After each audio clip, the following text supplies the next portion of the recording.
𝗪𝗂𝗀𝗀𝗡. Because you've mentioned the mind, and we have a podcast where we've had on some of the top, experts within not just scientists, but also, let's say, gurus in that sense, to discuss the effects of the mind on the body and breath work and other things like this.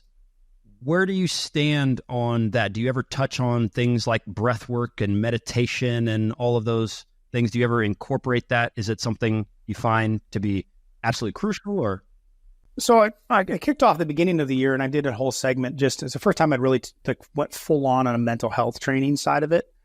But it's the number one issue now. Now that the pandemic has passed, cancer and heart disease are still lingering around.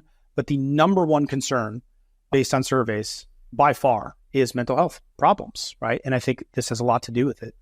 So we kind of walk through. Just you get your morning right, you can really change a lot of what goes on in the day. And I feel that one good morning routine can set the tone for one good day, can set the tone for one good week, can set the tone for a month. And so sometimes morning routines get just really bogged down, and there's all kinds of just like, you got to get up super early and you got to do that. It's like, get your rest. It's cool. But just acknowledge and set the tone in your brain of, gratitude, for example. We're in a world where we're surrounded with so much stress, so much anxiety, so much worry, so much comparison. That's a muscle. All day long, that muscle is being activated from your news feed to your conversations to the news. You have to, just like we talked about the 10-minute workout and getting your workout in, you have to work this muscle. If you don't fill it up and feed it, it has nothing to work from. You have to not just feed it with this. You actually have to feed it. And so I just tell my people, gosh, take 5 minutes and acknowledge everything that you're grateful for today. And even if you don't think you have something, you do. There's way more going right for you than wrong for you. You have arms, you have eyes, you have a roof over your head. You got, there's so much. We have the internet. We have there are little things even. And so setting that tone of gratitude is an absolute muscle, and you can't be thankful and stressed at the same time. In your brain, emotionally, you can't have those two at the same time. And it's even a technique I teach people for falling asleep, is that you can't feel and then get off track thinking at the same time. So if you just focus on the feeling, and there's actually a little muscle behind your throat that in the anticipation of getting ready to talk, it fires. And so if you just lay there and focus on that muscle, you're not focusing on everything your brain's racing with and the merry-go-round going on. And so it's just taking a moment and refocusing your brain to start the day. Then there is, of course, our breathing exercises, which I'm a huge component of that. They actually found in studies that when people were trying to stop smoking, that if they just mimicked smoking for a minute, that it actually helped them not continue to smoke. It's like a 24% difference in the research. And the reason is I teach people just have a smoke break. And that's, don't actually smoke, but do nature smoke break. And it's just like mimicking. If you've never smoked, whatever, you might want to know this, but 5-second deep breath in, 5-second deep breath out. And that paced breathing stimulates what's called your healing nervous system. It's called the parasympathetic nervous system, not the border with big long terms. Your stress system is your sympathetic nervous system. That thing gets pegged and stimulated all day long. Its job is to protect you from getting bitten by a snake in the woods. Or it's your boss's deadline that he just put on you. It's the same feeling. And we're experiencing that all day long. You have to hit the brakes. And that breathing is actually one way to stimulate the healing system, which helps you digest, heal, reproduce. It's that relaxation. So it's the feeling you get after you got a full belly. It's the feeling you get of just chilling.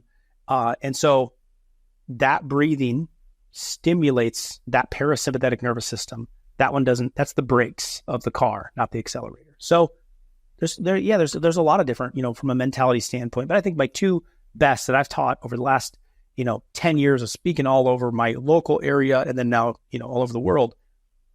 If I could get some gratitude, and if I could get you to breathe a couple times a day, those are very practical, tangible, scientifically proven things that can really make a difference if done consistently over time. Yeah, and that consistency is a huge thing. In my own path, I've spoken about this before. In becoming a meditator, none of the benefits that you can read, and you can read all about all these lifelong meditators spending all this time doing all this stuff. 3 seconds a day every 2 weeks isn't going to get you any of the benefits of meditating or eating good. If you only eat one, piece of lettuce and then go eat crap, you're not getting the benefits from the food. It's gonna overweigh. And so you have to have this consistency. And the simplicity is another thing. And so I love the fact that, it's just like, if you can breathe, and if you can be thankful, then you can start to change things. And that slow incremental change, people have no idea. It's not that people don't have any idea. It's just, we get so confused sometimes. Like you said, when you come up to Mount Everest, it's impossible. But if you get over the first hump and the second hump, by the time you're halfway there, you don't even recognize yourself, and the top doesn't look that scary anymore. I'm smiling because this is what people latch onto. Here's how we teach it. And so to use the mountain analogy, you've got to climb this thing. You don't know which way to go. I'm going to help be your guide, to be the Sherpa, but I can't carry you and we can't take a helicopter. What do we need to do? One step at a time. And it's 1% at a time.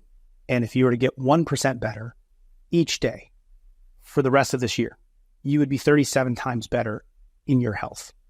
And 1% today could be a little bit more water. 1% today could be the better choice at the grocery store. 1% today could be breathing. 1% today could be focusing on but 1%, 1%, 1%, 1%, 1%, 1%, 1%. All of a sudden, if you could roll that together and just get a little bit better each day, you've now taken, Everest, or you've now taken what felt like an elephant on you. It's like, how do you eat an elephant? One little bite at a time, right? It's one of my dad's favorite sayings. So that's how it's accomplished.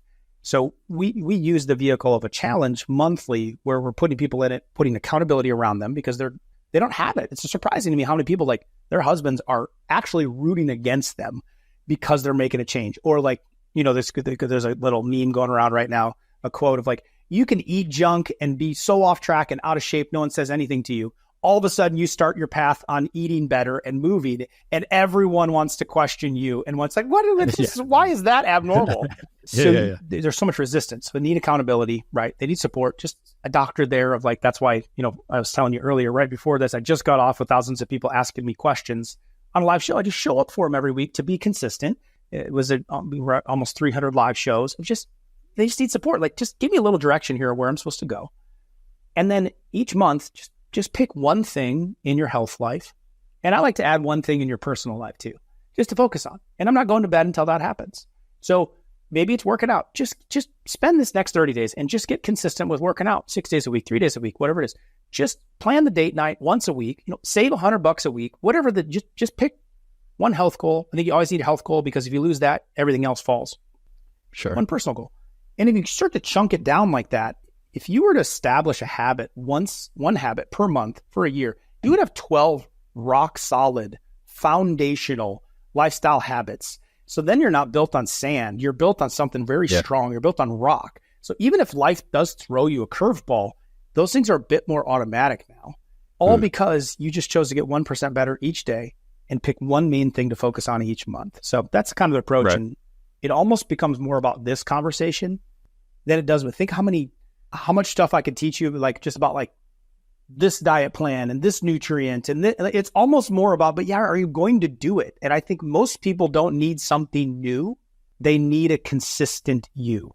You just need to be more consistent in what you already know.